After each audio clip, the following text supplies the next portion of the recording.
Hello दोस्तों, रोज़ की तरह आनंद लेखनी ब्लॉग में सभी सज्जनों का हार्दिक स्वागत है। सबके मंगल भविष्य की कामना के साथ मैं आज फिर उपस्थित हूँ। मैं ठीक हूँ, आप लोग आशा करता हूँ कि आप लोग सब ठीक होंगे। दोस्तों, आज जो है 4 अक्टूबर 2023 बुधवार का दिन है। आश्विन मास है, कृष्ण पक्षी है, षष्ठी तिथि आज पितृपक्ष की षष्ठी तिथि है। दोस्तों, रोहिणी नक्षत्र सिद्धि योग का संभोग रहेगा, संयोग ज़्यादा आज रहेगा, सिद्धि योग का संयोग रहेगा। आज अभिजीत मुहूर्त नहीं है दोस्तों, कोई भी कार्य हम शुभ कार्य नहीं कर सकते हैं। और राहु काल दोस्तों 12:07 से 13 यानी 1:36 तक रहेगा। तो उस राहु काल के समय में हम कोई भी शुभ कार्य या इस प्रकार का कार्य नहीं कर सकते हैं। हमारे हिंदू रोज़, जैसे कि दोस्तों मैं रोज़ बताता हूँ, हमारे धर्म की, हमारे शास्त्रों की, हमारे वेदों की मर्यादा है। तो हमारे हिंदू धर्म के अनुसार दोस्तों बुधवार को बुधवार का भी बहुत ही विशेष महत्व है, जो हमारे भाग्य को निश्चित करता है।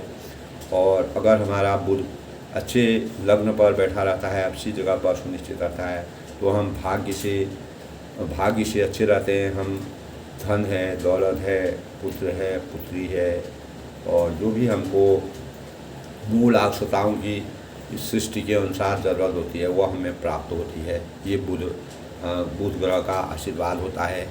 और यह दिन दोस्तों भगवान गणेश जी को पूज्य होता है, और गणेश जी को बुध ग्रह और गणेश जी को यह बुधवार जो है समर्पित होता है। उस दिन हम गणेश जी का स्मरण करते हैं, गणेश जी पर दूध चढ़ाते हैं, और हम तुलसा भी चढ़ा सकते हैं गणेश जी पर। तो दोस्तों इसीलिए यह बुधवार जो है भाग्य के उससे बहुत ही महत्वपूर्ण माना जाता है। बुधवार के दिन विशेष रूप से पूजा हम, क्योंकि गणेश जी प्रथम देवता कहलाते हैं, सभी देवताओं के पूजी हैं, और गणेश जी का आशीर्वाद सभी पर अगर बना रहता है तो हमको अनेक प्रकार की सिद्धि प्राप्तियाँ होती हैं, और हम रिद्धि सिद्धि के दाता हैं दोस्तों गणेश जी। तो ख़ास तौर से दोस्तों आज के दिन में हमको क्या नहीं करना चाहिए। आज ख़ास तौर से दोस्तों काले कपड़े पहनने से परहेज़ करिए। अधिकतर लोग हो सकता है आज काले कपड़े ना पहने। और पैसों का लेन देन दोस्तों आज थोड़ा वर्जित है। पैसों का लेन देन न करें, जहाँ तक हो सके जो मूल आवश्यकता है वो तो करना ही पड़ेगा। और पश्चिम दिशा की ओर यात्रा भी कम से कम करिए दोस्तों। और इस दिन ख़ास तौर से दोस्तों हमें अपने समाज में स्त्रियों का मान सम्मान रखना चाहिए। हमारी धरती माता है, माँ से ही हम लोग पैदा हुए हैं। धरती माँ है, माँ का आशीर्वाद चाहिए। और ख़ास तौर से स्त्री हमारे देश में लक्ष्मी के रूप में पूजी जाती है, इसीलिए स्त्री का अपमान तो कभी नहीं करना चाहिए। ख़ास तौर से दोस्तों बुधवार के दिन हमेशा ध्यान रखिए, अपने घर में जो भी स्त्रियां हैं या कोई और स्त्रियां हैं उनका सम्मान करिए। उनके प्रति अपने मन में अच्छे भाव लाएंगे तो आपको लक्ष्मी प्राप्त होगी, गणेश जी की कृपा होगी। इस प्रकार के भाव हमारे काव्य शास्त्र में बताए गए हैं दोस्तों। जो भगवान पर आस्था रखते हैं वह इन विचारों को उनको मानना भी चाहिए। और सबसे महत्व आज सबसे हमको क्या करना चाहिए दोस्तों। आज जो है सबसे बड़ी बात है, हमको दुर्गा सप्तशती का पाठ अगर हम करें तो हमारे जीवन में सकारात्मक भाव आते हैं। और हरी मूंग होती है, उसका अगर हम दान करें तो वो भी शुभ कार्य माना जाता है। और ख़ास तौर से दोस्तों यानी सृष्टि के कर्ता गणेश जी हैं, तो अपने मतलब रिद्धि सिद्धि भगवान को याद करना चाहिए। और गणेश जी को दुर्वा दोषों आज अर्पित करके अच्छे कार्यों की शुभारंभ होता है। और इस प्रकार दोस्तों गाय है, गौ माता को अगर आप हरा चारा खिलाएंगे, गौ माता की सेवा करेंगे, जैसे कि पितृपक्ष चला है, रोज़ हम गौ ग्रास भी देना चाहिए दोस्तों। 16 दिन तक हमको गौग्रास अगर हम देंगे, हमारे जीवन में हमारे पितरों को हम याद करेंगे, ये भी बहुत अच्छी चीज़ है। क्योंकि पितृपक्ष चला है दोस्तों, तो बुध जो है वह सभी लोगों की मनोकामना का पूरक है। और हनुमान चालीसा का दोस्तों इस दिन अगर ध्यान करें, हनुमान चालीसा का पाठ करें, वो भी हमारे लिए शुभकारी होता है। दोस्तों विचार को व्यक्त किया तो दोस्तों हमारे जीवन में जैसे कि मानव जीवन है, रामचरितमानस में जैसे कि हम आज के प्रसंग में भगवान राम जी धनुष को तोड़ने के लिए किस प्रकार का प्रयास करते हैं। बड़े बड़े राजा आते हैं, राजाओं की क्या गत होती है और राजा किस प्रकार से शिव जी के धनुष को उठा भी नहीं पाते हैं।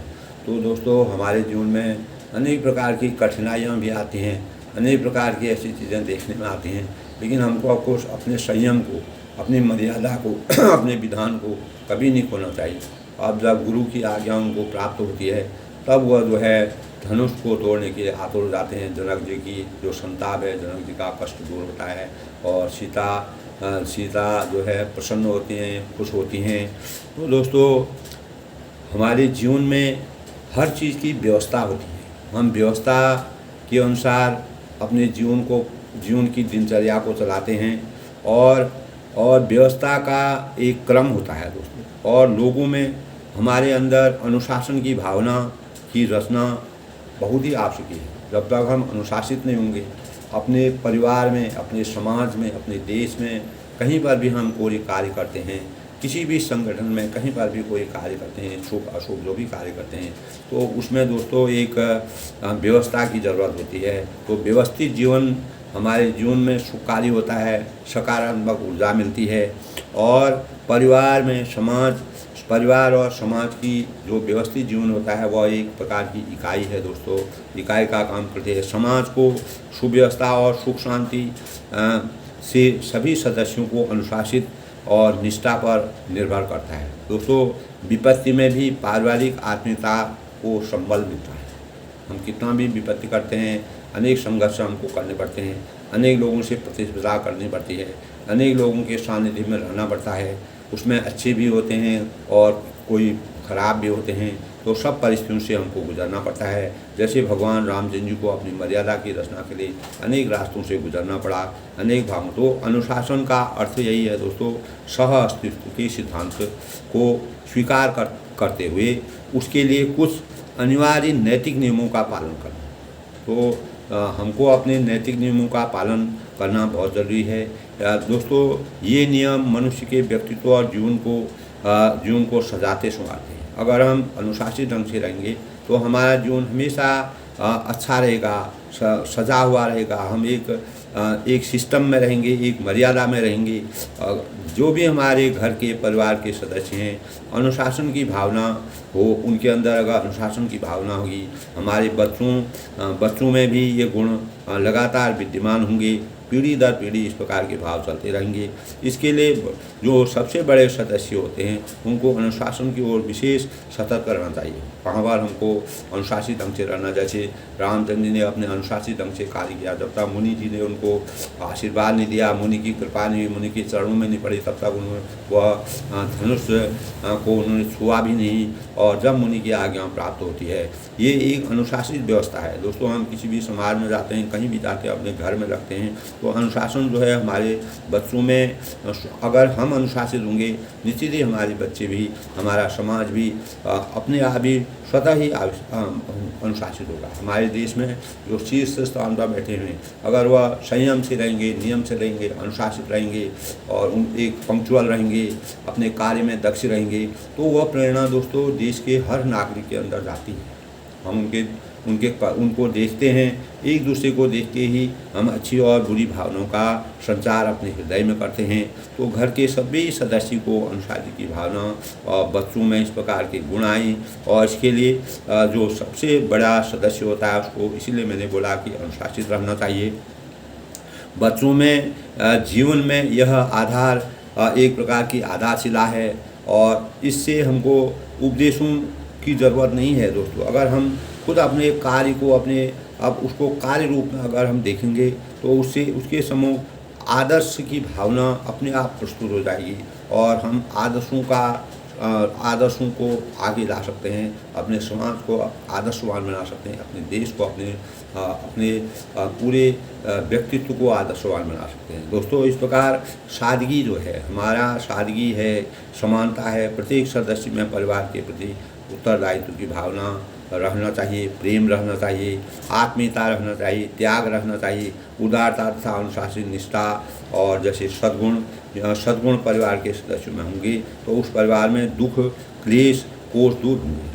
कोई भी परिवार है, समाज है, देश है, उस देश में अगर सद्गुण होंगे, सब अच्छे विचार करेंगे, एक दूसरे की बात मानेंगे, सामंजस्य स्थापित करेंगे, देश की उन्नति की ओर सोचेंगे, इसी प्रकार परिवार की उन्नति की तरफ सोचेंगे, परिवार को सही संगठित रखेंगे, किसी को परेशान नहीं करेंगे, अपने नियमों के अनुसार रहेंगे, अपनी मर्यादा के अनुसार रहेंगे, निश्चित ही दोस्तों हमारे जीवन में अनेक प्रकार की कठिनाइयाँ भी अगर हमारे जीवन में कभी आएंगी, वो भी हमारे अंदर एक प्रकार की आत्मीयता को प्रदान करेगा और उससे हम एक संबल की तरह खड़े रहेंगे, किसी भी स्थिति में हम संबल की तरह खड़े रहेंगे। तो किसी प्रकार का हमको दुख नहीं होगा। वही देश दोस्तों आज बलिष्ठ है, महान है, समृद्ध है, जिस देश में और अनेक वैज्ञानिक तरह से, राजनीतिक तरह से, आर्थिक तरीके से और आध्यात्मिक तरह से वही प्रगति करता है जो एक अनुशासित बद्ध ढंग से कार्य करता है। अपने से बड़ों का निष्ठा भाव और अपने बड़ों से सम्मान करना, मर्यादा का निर्वहन करना। हर आदमी अगर अलग अलग बात करेगा, कोई कहेगा मैं तुम्हारा कहना नहीं मानता, तो ऐसा नहीं होता है दोस्तों। समाज में जो बड़ा बनाया जाता है, जो मुखिया बनाया जाता है, उसके अंदर सभी चीज़ समाहित होता है। वह उसको अपने कर्तव्यों के अनुसार वो कार्य कर रहा है तो उसकी कार्य की हमको प्रशंसा करनी चाहिए, उसके कार्यों के अनुसार हमको चलना चाहिए। यही हमारे देश की नीति भी होनी चाहिए, यही हमारी समाज की नीति होनी चाहिए। इसी से हमारा समाज आगे बन सकता है। आज हमारे देश में 140 करोड़ की जनसंख्या है, जिसका घनत्व बहुत ही बड़ा है दोस्तों। जैसे कि हम अमेरिका अगर महाशक्तियों को देखते हैं तो अमेरिका जो है, जितना हमारा यूपी की, उत्तर प्रदेश की जनसंख्या है, उतना अमेरिका की पूरी जनसंख्या है। तो आप लगाइए, इतना बड़ा देश है, इस देश को चलाना ना कठिन नहीं है दोस्तों। तो इसी प्रकार हमको, अगर हम एक छोटे से परिवार को नहीं चला पाएंगे, एक छोटे से परिवार को अनुशासित नहीं करेंगे, हाँ, अगर हमारे अंदर ये भावना होगी, हम अपने परिवार को अनुशासित करेंगे, कल के दिन वही परिवार जो है समाज को अनुशासित करेगा, वही समाज जो है हमारे देश को अनुशासित करेगा। हमारा देश अगर अनुशासित होगा तो बाहरी देश भी हमारे देश के अनुशासन सीखने की कल्पना करेंगे और अपने अंदर और हमारे अनुसार चलने की कोशिश करेंगे। दोस्तों, आर्थिक अभाव जीवन में होता है और अनेक समस्याएं होते हुए भी परिवार के सदस्यों में स्नेह और आत्मीयता के सूत्र और विपत्तियों से जूझने की शक्ति होनी चाहिए। यानी हमारे देश में कभी भी विपत्तियां आती हैं, कोई आतंकवादी हमला होता है, कोई देवी आपदा होती है, कोई इस प्रकार की होती है, अगर हम पूरे देश के लोग एक साथ मिल करके एक भाव से, एक कर्तव्य निष्ठा से अगर कार्य करेंगे तो हम कभी भी परेशानियों में नहीं पड़ सकते हैं। अपने शरीर को, अपने जीवन को उत्तम बना सकते हैं। इसी प्रकार भगवान रामचंद्र जी मर्यादा के कारक थे, मर्यादा के जन्मदाता थे। तुलसीदास ने इस प्रकार की रचना की है। भगवान रामचंद्र जी की मर्यादा के अनुसार उन्होंने अपनी मर्यादा के विरुद्ध कभी भी कोई कार्य नहीं किया। इसीलिए आज वो हमारे जीवन के लिए प्रेरणा के सूत्र हैं और उन्होंने अपने से बड़ों को समान रूप से, परम ब्रह्म परमेश्वर थे, मानव रूप में इस संसार में आए थे, लेकिन कभी भी अपने से बड़ों की उन्हें अवहेलना नहीं की। अनुशासित बद्ध से जीवन को एक मर्यादा के अनुसार जीवन को चलाने का कार्य किया। अंतर्यामी थे और सब भावों को जानते थे। उतने बड़े राजा आए, किसी से उसने कहा अपने परिताप को, अपने स्वभाव को, अपने बल को उन्होंने दिखाया नहीं। जब मुनि की आज्ञा हर कार्य में हुआ, जब तक मुनि उनको कोई आज्ञा नहीं देते थे, माता पिता की आज्ञा को सर्वोपरि समझते थे। इन्हीं भावों से दोस्तों हमें भी अपने परिवार में अपने बच्चों को, अपने होनहार बच्चों को इस प्रकार की शिक्षा हमको भी अपने बच्चों को इस प्रकार की शिक्षा और अनुशासित बद्ध से जीवन जीना चाहिए। तभी हम सार्थक जीवन, तभी हम राम राज्य की स्थापना कर सकते हैं। तो दोस्तों, गुरु के वचन सुनकर श्री रामचंद्र जी के चरण ने उनके चरणों में सिर नवाया और मन में हर्ष हुआ और उन्होंने खड़े होकर ज्ञान के जैसे जवान सिंह उठता है उस प्रकार वह उठे। उनका वर्णन जो है एक जवान सिंह की तरह किया गया है और लजाते हुए स्वभाव से उठकर खड़े हुए। तब उन्होंने कहा, उदित उदयगिरी मंच बराओ रघुवर बाल पतंग विकसी संत सरोज बनाओ हर्षे गोचन। यानी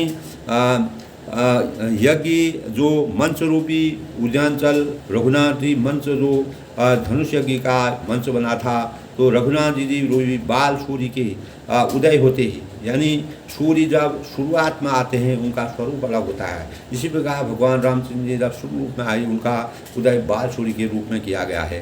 तो संत रूपी कमल खिल उठे और नेत्र भौरे हर्षित हो गई। जो संत रूपी कमल थे वह सब अपनी प्रकृति ने भी अपना छटा बदल दी और उनके अनुरूप बन गई। पूरा माहौल, पूरा वातावरण में एक प्रकार का अनोखी छवि की आभा प्रकट हो गई। दोस्तों, नृपन गेन आशा निशिनाशी बचन नखत अवली प्रकाशी मान महिब कुदमुद सकुचाने कपटी भूप उलू गाने। तब राजाओं की आशा रूपी रात्रि नष्ट हो गई। तब राजा जो है अनेक प्रकार से धनुष को तोड़ने का प्रयास कर रहे थे, उनके अंदर कोई आशा नहीं रही। उनको रामचंद्र को देख करके वह हो गए। उनके वचन तारों के समूह का, यानी जैसे तारे चमकते हैं वह भी चमकने उनके बंद हो गए और सब राजा जो हैं स्तब्ध हो गए, मौन हो गए, मूक हो गए और अभिमानी राजा रूपी कुमुद संकुचित हो गए। जितने भी अभिमानी राजा थे जो अभिमान कर रहे थे वह भी संकुचित थे। कपटी राज रूपी उल्लू छिप गए और इस प्रकार के कपटी राज रूपी उल्लू थे वह सब अस्त हो गए। उनका वह हो गया भये विशोक कोक मुनि देवा बरसहि सुमन जनाव ही सेवा गुरु पद बंदी सहित अनुरागा राम मुनि न सन आयुष मागा। मुनि और देवता रूपी चकुए शोक रहित हो गई। देवता रूपी जो शोक यानी जो मुनि थे, जितने भी वहाँ ऋषि मुनि थी और देवताओं के अवतार थे, सब लोग जो है सबका शोक हमेशा के लिए चला गया। वे फूल बरसाने लगे और अपनी सेवा प्रकट कर रहे हैं। प्रेम सहित गुरु के चरणों की वंदना करके श्री राम जी ने मुनि को आज्ञा दे दी।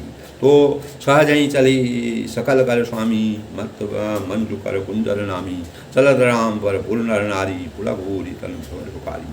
समस्त जगत के स्वामी भगवान मर्यादा पुरुषोत्तम भगवान श्री राम जी सुंदर मत वाली श्रेष्ठ हाथी की सी चाल से स्वाभाविक हैं और चली और श्री राम के चलते ही नगर भर की सब स्त्री पुरुष सुखी हो गई और उनके शरीर रोमांच से भर गए। तो सभी लोगों में आशा की किरण पैदा होगी और सब लोगों के भाव बदल गए। सबको रामचंद्र की मर्यादा का वृतांत तो वह देख रहे हैं। बंदी पितर सुर शुक्र सवारी जो कछु पुण्य प्रभाव हमारी तो शिव धनु मृणाल की नाई तो रहूँ राम गणेश गोसाई। तब वह कहते हैं दोस्तों कि उन्होंने पितर और देवताओं को वंदना करके अपने पुण्यों का स्मरण किया। कभी भी हम जैसा कोई कार्य करते हैं दोस्तों, सबसे पहले अपने पितरों को जिन्होंने हमको जन्म दिया और वह इस संसार से विदा हुए, फिर भी हम उनको याद करते हैं। और इस समय दोस्तों पितृपक्ष भी का चल रहा है, तो हमने सभी लोगों को अपने पितरों को याद करना चाहिए। तो भगवान रामचंद्र भी कोई कार्य करते थे, अपने पितरों को याद करते थे और देवताओं की वंदना करते थे और अपने पुण्यों का स्मरण करते थे। तो इस प्रकार से यदि हमारे पुण्यों का कुछ भी प्रभाव हो तो गणेश गोसाई रामचंद्र जी शिव जी के धनुष को कमल की डंडी की भांति तोड़ डालेंगे। यानी उनके लिए ये जो शिव जी का धनुष है वह कमल की डंडी की तरह है। इस प्रकार से उन्होंने दोस्तों कहा, राम ही प्रेम समेत लखी सकिन समीर बुलाए सीता मात सने बसौ वचन कहीं। यानी श्री रामचंद्र जी के प्रेम के साथ देकर और सखियों को समीप बुलाकर सीता जी ने माता को स्नेह पत्र विलाप करती हुई वे वचन बोली। अब सीता जी अपनी माता से बोलती हैं, सखी सब कौतुक देख निहारी जीव कहावत हेतु हमारी को न बुझाए कहीं गुरबाही, ये बालक असी हट भली नाही। तो वह कहते हैं, हे सखी, ये तो हमारे हित कहलाते हैं, वे ही सब तमाशा देखने वाले हैं। कोई भी इनसे गुरु विश्वामित्र को समझाकर नहीं कहता है कि राम जी बालक हैं। अब उनकी माता कहती हैं, ऐसा हट अच्छा नहीं है, जो धनुष रावण और बाणासुर नहीं तोड़ पाए, तो इतने बड़े वीर थे, हिला भी नहीं सके, तो तोड़ने वाले मुनि विश्वामित्र का राम जी की आज्ञा देना और राम जी को उसे तोड़ने के लिए चल देना। रानी को हट जान पड़ा और इसलिए उनके कहने में लगी विश्वामित्र को कोई समझाता नहीं है। इस प्रकार के उनके भाव व्यक्त हुए। रावण बाण छुआ नहीं चापा, हारे सकल भूख नहीं लावा, सो तनु राजकुंवर कर देही बाल मगा। उनकी उनकी माता के अंदर इस प्रकार के भाव आते हैं कि रावण और बाणासुर ने जिस धनुष को छुआ तक नहीं, और राजा घमंड हार गए, सारे राजा पीछे हो गए, और वही धनुष अब सुकुमार राजकुमार हाथ के हाथों दे रहे हैं। हंस के बच्चे को कहीं मध्यरांचल पर उठा सकता है, इतने छोटे बालक जो है इस धनुष को क्या कर पाएंगे जब इतने बड़े बड़े प्रतापी राजा नहीं कर पाए। भूप से आना सकल से आनी, सखी विधि गति जान जानी, बोली चतुर सखी मधुबानी, तेजवंत लघुबन। तब कोई समझाकर कहे या नहीं कहे, राजा बड़ी समझदार और ज्ञानी हैं, उन्हें तो गुरु के समझाने की चेष्टा करनी चाहिए, परंतु मालूम होता है कि राजा का सारा सयानापन समाप्त हो गया है। वे सखी विधाता की गति जानते नहीं हैं। यूँ कहकर रानी चुप हो गई और उन्होंने अपने भावों से कहा, क्योंकि राम जी के प्रति भी उनको स्नेह था कि ये कैसे धनुष को तोड़ेंगे इतने छोटे बात। तब एक चतुर रामचंद्र जी के महत्व को जानने वाले थे, उनके प्रभाव को जानने वाले थे, उनकी मर्यादा को जानने वाले थे। कोमल वाणी से बोली, हे रानी, तेजवान देखने में छोटा होता है, और तभी कहते हैं देखने में छोटो लगो घाव करे गंभीर। वह गंभीर घाव कर सकता है, और जहाँ काम आवे सुई कहा करे तलवा। तो रामचंद्र जी वैसे भी मर्यादा पुरुषोत्तम भगवान राम जी परम ब्रह्म थे और अंतर्यामी थे। तो कहाँ कुंभज कहाँ सिंधु अपारा, सोहम सुकल संसारा, रई मंडल देखकर लग लागा, उदय त्रिभुवन तब लागा। कहाँ घड़े के उत्पन्न होने वाले छोटे से मुनि, यानी कहाँ घड़े से उत्पन्न होने वाले छोटे मुनि अगस्त, और कहाँ अपार समुद्र। इतना बड़ा समुद्र है और घड़े से उत्पन्न वाले बड़े छोटे से मुनि जो हैं अगस्त मुनि हैं, किंतु उन्होंने उसे सोख लिया, उन्होंने भी उसको सोख लिया। इतनी बड़ी शक्ति थी उनकी, जिनका सूर्य सारे संसार में छाया हुआ है, उनकी वंदना छाई हुई है। सूर्यमंडल देखने में छोटा लगता है, पर उसके उदय होते ही तीनों लोगों का अंधकार हो जाता है। इस प्रकार दोस्तों वह जो है इस छठा का वर्णन करते हैं, सूर्य देवता की आराधना का वर्णन करते हैं, सूर्य की आभा में क्या वास्तविकता है। इसी प्रकार रामचंद्र की आभा है, और देखने में छोटे लगते हैं, लेकिन वह ये राजाओं के आगे कुछ नहीं है। इस प्रकार के भाव व्यक्त करते। तो दोस्तों मंत्र परम लघु जाओ बसो, विधि हरि हर सुर सर्व, महामत गजराज कहूँ बस करे अंकुश खर्ब।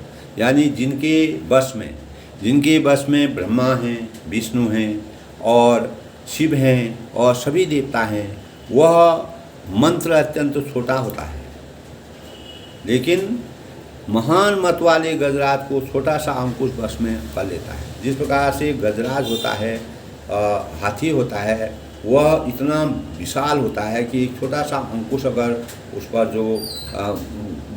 उस पर वह अंकुश को इतना काम करता है कि उसको जिस दिशा में ले जाना हो, जहाँ ले जाना हो, वहीं वह जाएगा और उसी प्रकार से वह कार्य करेगा। तो दोस्तों इसी प्रकार मर्यादा पुरुषोत्तम भगवान राम जी जो शिव हैं, ब्रह्मा विष्णु महेश हैं, जो जिसके बस में, यानी इतने बड़े देवता लोग जो हैं जिनके बस में हैं, और वह उनके लिए ये धनुष जो है कुछ भी नहीं है। इस प्रकार के भाव जो है वह अपने मन में वह सखी कह रही है। काम कुसुम धनुषायक लीने सकल भुवन लीने देवी तरीय संशव सुगानी भंजव धनुष राम सुनानी। तब कामदेव को फूलों की धनुष बाण लेकर समस्त लोगों को अपने बस में कर रखा है। यानी कामदेव ने समस्त लोगों को अपने बस में कामदेव रूप के धनी थे, उनका रूप विशाल था।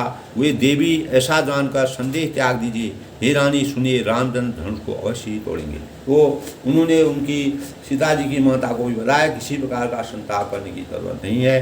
रामचंद्र जी परम ब्रह्म परमेश्वर हैं, मर्यादा पुरुषोत्तम भगवान राम जी अनुशासन के अनुसार काम करने वाले हैं, मर्यादा के अनुसार काम करने वाले हैं।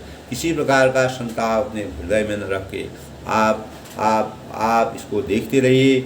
और जहाँ छोटा कद अवश्य दिखता है, जब भगवान अपना परम ब्रह्म परमेश्वर अपना विशाल रूप लेते हैं तो तब उनका दिव्य रूप देख करके सारे संसार के लोग आश्चर्यचकित हो जाते हैं।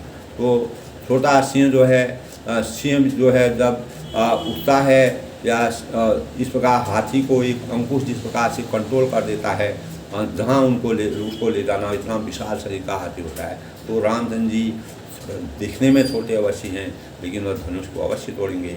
इस प्रकार के भाव वहाँ की प्रजा में, वहाँ के लोगों में व्याप्त हो गए। लेकिन सीता जी की माता को करुणा पैदा हो रही, दया पैदा हो रही कि इतना छोटा सा बालक इस धनुष को कैसे तोड़ पाए।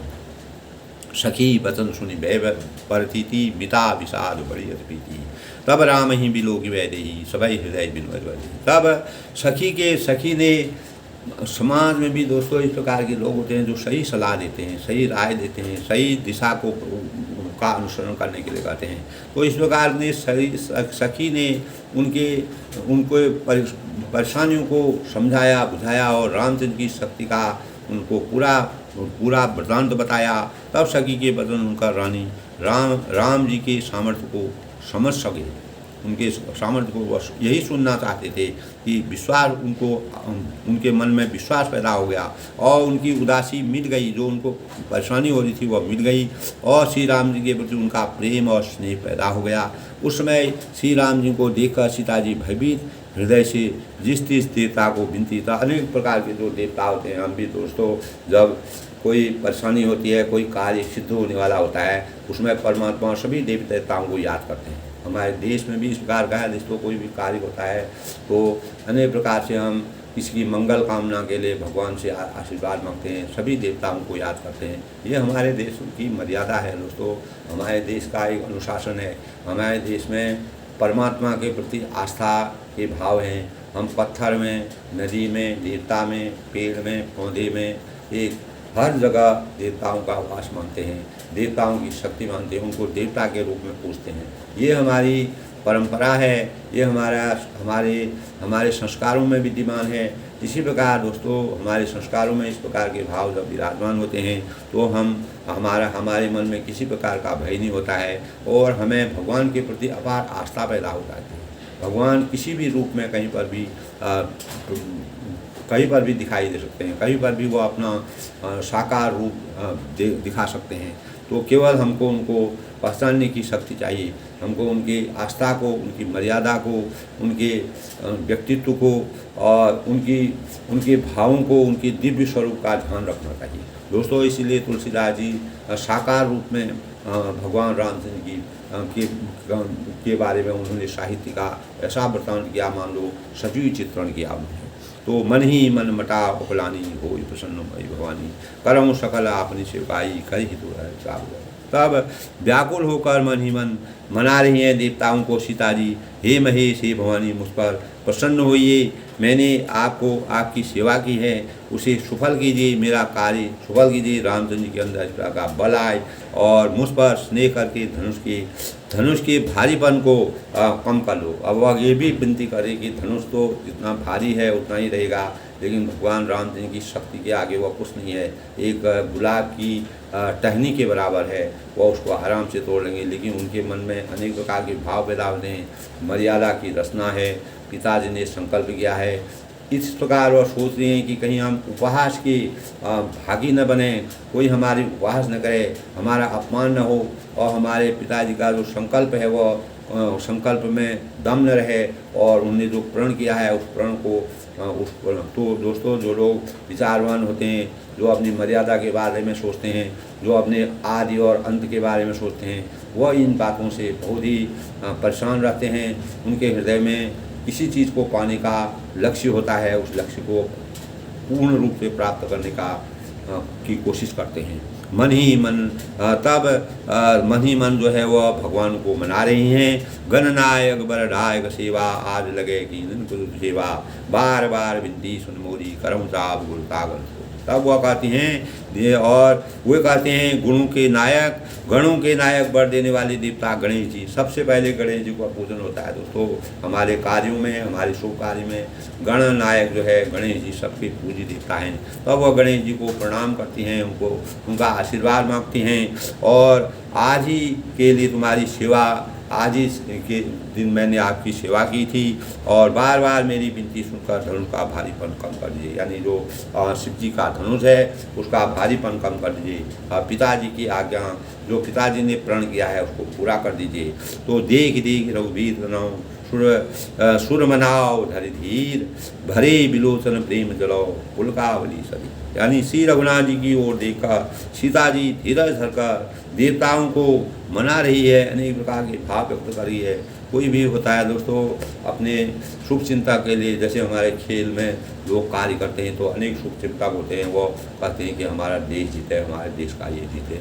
तो इसी प्रकार से दोस्तों अपनत्व की भावना है और मर्यादा की रचना करने के लिए भगवान रामचंद्र जी द्वारा धनुष का टूटना बहुत ही अनिवार्य था। इस प्रकार के भावों से सीता का स्वयंवर होना था और सीता जी इस बार बार बार उस बात को सामने रख रही। अब एक तरफ राम जी का धनुष तोड़ना था, दूसरी तरफ पिताजी का प्रण और संकल्प था, दोनों की मर्यादा रखनी थी। तो उनके नेत्रों में प्रेम के आंसू भरे और शरीर में रोमांच आ गया। इस प्रकार का जब कहीं पर इस प्रकार के भाव होते हैं तो मनुष्य जो है अंदर से विवल हो जाता है और अनेक प्रकार की भावना पैदा होती हैं। तब नीके निरखी नयन भरी शोभा, पितु पनु सुमिर बहुरी मनु शोभा, अह तात दारुण्य हटरानी समुझत नहीं कछु लाभ नहानी। यानी कहने का इस प्रकार के भाव, यानी दिशी करहूँ कमठ अटिकोला, धरहूँ धरेंद्र दीन डोला, राम चरें शंकर धन तोरा हुवई सदर आयु। तब दिग्गजों ने, कच्छपों ने, शेष ने, बारह ने धीरज धरकर पृथ्वी को थामे रहने के लिए लक्ष्मण जी ने उनसे कहा और जिससे हिलने न पाए यह पृथ्वी, किसी प्रकार से हिलने न पाए। श्री रामचंद्र जी ने, लक्ष्मण जी ने इस प्रकार की घोषणा की और जैसे ही श्री राम जी धनुष को तोड़ने के लिए तैयार होने लगे तो पूरे ब्रह्मांड को संभालने के लिए लक्ष्मण जी ने कहा साब समी। तब श्री राम जी ने धनुष को समीप आए। तब स्त्री पुरुषों ने देवताओं और पुण्य मनाई और अनेक प्रकार के संदेह और अज्ञान और नीच राजाओं का अज्ञान जो है वह दूर हो गया। वह लोग अस्त हो गए। जिस प्रकार सूर्य अस्त होने पर अंधकार हो जाता है उसी प्रकार वह राजा वहाँ से चले गए। चारों ओर सन्नाटा छा गया, किसी प्रकार का कोई ना, केवल रामचंद्र की मर्यादा रही। तब परशुराम जी के गर्भ की गूढ़ता, पशुपति परशुराम जी जो है भगवान शिव जी के धनुष के परम भक्त थे। वह रात दिन उनकी पूजा करते थे और बहुत ही बड़े मुनि थे और उनका प्रताप चारों जगह फैला हुआ था। तो वह शिव जी के धनुष को तोड़ने में परशुराम जी को निश्चित है गुस्सा आएगा और देवता और श्रेष्ठ मुनियों की जो कातरता है, भय है, वह भी दूर हो जाएगा और सीता जी का शोध, जनक जी का पश्चाताप और रानियों का दारुण दुख जो है पूर्ण रूप से समाप्त हो जाएगा। इस प्रकार से दोस्तों शंभुचा बड़ बाहुन बाई, चढ़ी जाय और शंगु बनाई, राम बाहु बल सिंधु अपारू, सहत बार नहीं को बर्राऊ। ये सब शिव जी के धनुष रूपी बड़े जहाज को पाकर समाज बनाकर उस पर जा चढ़े और वे श्री राम जी की भुजाओं के बल रूपी अपार समुद्र के पार जाना चाहते हैं, परंतु कोई केवट नहीं है। पार जाना चाहते हैं लेकिन केवट बन करके कोई नहीं आ पा रहा है। राम बिलो की लोग सबौ चित्र लिखे कोई देख, चितई सी कृपा इतना जानी विकल्प। श्री राम जी के सब लोगों को वो देखा, निहारा, चारों तरफ उनकी दृष्टि गई, उन्हें चित्र में लिखे हुए से देखकर फिर कृपाधाम श्री राम जी ने सीता जी को देखा, उन्हें विशेष व्याकुल जाना, उनको बहुत ही परेशान जाना कि इनका मनोदशा जो है दोस्तों, ऐसे समय में अगर किसी चीज़ को पाने की इच्छा होती है, किसी चीज़ का वो अपने कोई अपना कार्य होता है तो उसके प्रति अनेक प्रकार के भाव पैदा होते हैं, मन विस्मित हो जाता है। देखी विपुल विकल वैदेही निविष विहार कल करते ही तुझ बार बिन सोतन त्यागा मुहि करें सब सुधार लगा। उन्होंने जानकी जी को बहुत विकलता से देखा और उनका एक एक क्षण कल्प के समान बीत रहा था। और यदि प्यासा आदमी पानी के बिना शरीर छोड़ दे तो उनके मर जाने पर अमृत का तालाब भी क्या करेगा। अगर मनुष्य को अगर पानी जिस समय उसको प्यास लगी रहती है उसको उसमें पानी नहीं मिलेगा, अगर प्यास लगते समय पानी नहीं मिलेगा फिर हम उसको अमृत का पानी पिलाएंगे तो वह जिंदा नहीं रह सकता है। इसी प्रकार की स्थिति जो है तुलसीदास जी ने सीता जब रामचंद्र जी के द्वारा कोई भी राजा धनुष को नहीं तोड़ पाया, रामचंद्र का की मात्र आसरा रह गया, तब उनके मन में इस प्रकार के भाव व्यक्त हो रहे हैं, प्रकट हो रहे हैं। तब का वर्षा सब सुखी किसी सुखानी समय सुखी का बचतानी अस जिया जान की देखी खूब भूल गई लगी देखी। सारी खेती के सूख जाने पर बरसात को काम क्या है। अगर हम खेती बोते हैं कोई कार्य करते हैं अगर वह समय पर नहीं होता है और समय पर अगर उसमें बारिश नहीं होगी वह खेती हो ही नहीं पाएगी, वो वैसी सूख जाएगी। इसी प्रकार अगर परम ब्रह्म परमेश्वर भगवान राम इस समय पर समय रहते धनुष को नहीं तोड़ेंगे तो भी सारा किया कराया काम खत्म हो जाएगा। तो समय तब सारी खेती सूख जाए, समय बीत जाने पर फिर पछताना ही पड़ता है। और जी में ऐसा समझकर श्री राम जी ने जानकी को देखा और उनका विशेष प्रेम रखकर वह पुलकित हो पुलकायमान हो गई। तब गुरु ही प्रणाम मन ही मन की नाम अति लागू उठाई कर ली नाम दम गेहूँ धम गए जिमी कर रहूँ पुनि नभ धनु मंडल सम गयूँ। मन ही मन उन्होंने गुरु को प्रणाम किया और बड़ी फुर्ती से धनुष को उठा लिया। जब उसे हाथ में लिया तब वह धनुष बिजली की तरह चमका और फिर आकाश मंडल जैसा मंडलाकार हो गया, यानी आकाश मंडल का इस प्रकार से चमका कि आकाश मंडलाकार वह धनुष हो गया।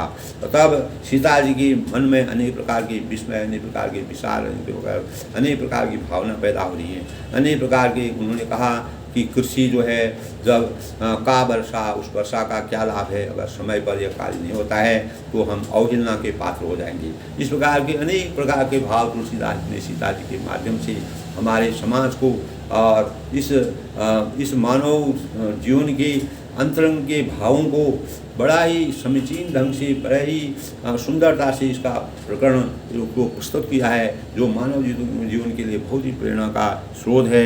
दी चढ़ावन खेचत गाड़ी कावन लखा दी साड़ी दी छन राम मध्य धनु तोरा परे भुवन दुर्भुत कठोरा। लेते चढ़ते और जोर से खींचते हुए किसी ने नहीं कोई भी नहीं देख पाया कब उन्होंने धनुष को लिया, कब उन्होंने धनुष को चढ़ाया, कब उन्होंने धनुष को जोर से खींचा। किसी ने भी इसको देखा ही नहीं। उनकी महिमा अपार थी। अर्थात ये तीनों काम इतनी फुर्ती से उन्होंने कर डाले कि धनुष कब उठाया, कब चढ़ाया, कब खींचा उसका किसी को भी पता नहीं हुआ।